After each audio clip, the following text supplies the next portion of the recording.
बिहार में कोरोना का संक्रमण बढ़ता ही जा रहा है। बिहार के 38 में से 38 जिले कोरोना प्रभावित हो चुके हैं। आंकड़ा 850 से ऊपर जा चुका है। सबसे बड़ी बात है कि आखिर ये रफ्तार, जब पूरे देश में इसकी संख्या में कमी हो रही है, बिहार क्यों रफ्तार पकड़ते जा रहा है। हमारे साथ हैं डॉक्टर प्रभात रंजन है, माइक्रोबायोलॉजिस्ट हैं पटना के। सर, कई बार हमने आपसे बात की, आखिर ये रफ्तार क्यों पकड़ते जा रहा है। बिहार में जो अभी अचानक से नंबर बढ़ना शुरू हुआ है, उसका सबसे बड़ा कारण माइग्रेंट लेबर्स जो बाहर से लोग आ रहे हैं वो हैं।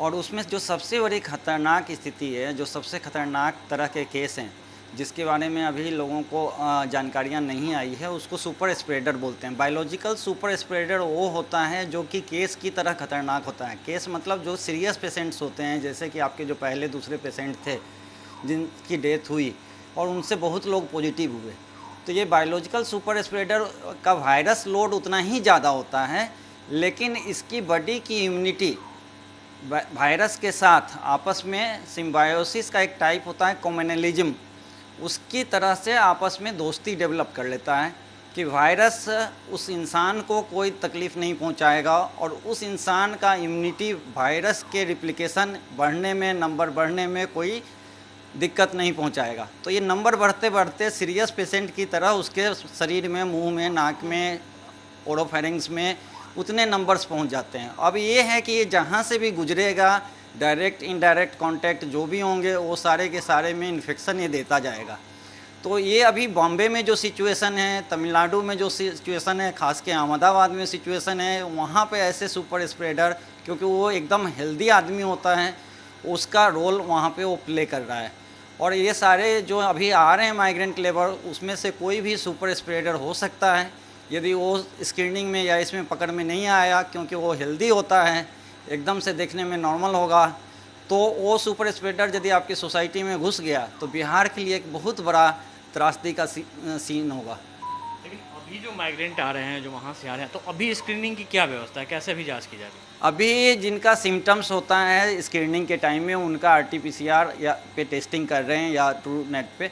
लेकिन हमें, जैसा कि माननीय मुख्यमंत्री जी ने भी बोला है, कि हमें मास स्क्रीनिंग की तरफ मूव करना होगा। जो जितने लोग आ रहे हैं बाहर से, उन सबों की टेस्टिंग करनी होगी। वो जिस भी डिस्ट्रिक्ट में क्वारंटाइन सेंटर में पहुंच रहे हैं, वहां रख के उन सबों की एक को भी नहीं छोड़ना होगा। तब जाके हम फर्दर अपना जो बिहार में स्प्रेड है उसके चेन को रोक पाएंगे या बढ़ने से रोक पाएंगे। अब लॉकडाउन 2-3 के बाद अब 4 की बात हो रही है, और बिहार के सीएम ने साफ तौर पे कहा है कि जो माइग्रेंट लेबर के जो आने का सिलसिला है, उसको देखते हुए उन्होंने सिफारिश की है कि अभी लॉकडाउन हटाया नहीं जा सकता है। क्या लगता है कि आने वाले दिनों में और आंकड़े बढ़ेंगे।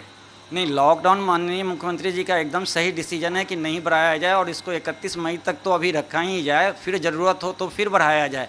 और चूँकि जो लेके आ रहे हैं उनका क्वारंटाइन टाइम जो है सो 14 से 21 दिन है। इस बीच में वो कभी भी प्रकट हो सकते हैं एज ए कोविड-19 पेशेंट, या इस बीच में वो किसी को भी दे सकते हैं। तो आपके पास लगभग जो भी 10 लाख की पॉपुलेशन आने वाली है, उसको आप जब तक नहीं सेपरेट करके रखेंगे और वो इंक्यूबेशन पीरियड में उसको बंद नहीं करके रखेंगे, तो उसके लिए लॉकडाउन ही एक तरीका है। तो अभी क्या इससे हम उम्मीद लगा सकते हैं कि अगर आने वाले दिनों में स्थिति, आंकड़े और बढ़ेंगे, स्थिति और ख़राब होगी बिहार की। नंबर्स बढ़ने चाहिए, जिस तरह की सिचुएशन है उसमें और नंबर बढ़ेंगे। बिल्कुल, अभी भी करीब 7 लाख से ज़्यादा प्रवासी जो हैं उन्हें आने की बात कही जा रही है, और वो अगर आते हैं तो ऐसी स्थिति में, जैसा कि मुख्यमंत्री ने भी कहा था कि अभी लॉकडाउन हटाने की स्थिति में नहीं है। इसका सबसे बड़ी वजह यह है कि जो माइग्रेंट लेबर हैं उन्हें जो क्वारंटाइन किया गया है, उनका क्वारंटाइन पीरियड खत्म हो रहा है 31 मई के बाद, और उसके बीच में वो कभी भी लक्षण उनमें आ सकता है कोविड-19 का। तो ये एक बड़ा समस्या है बिहार के साथ, बड़ी समस्या है बिहार के साथ। और ये डॉक्टरों का भी कहना है, डॉक्टर प्रभात रंजन ने बताया है कि जब तक उन्हें कंट्रोल नहीं किया, जब मास स्क्रीनिंग नहीं हो पाएगी, तब तक इस पे लगाम लगाना भी अभी मुश्किल बात है। कैमरामैन सनी के साथ अमिताभ ओझा, पटना न्यूज़ 24।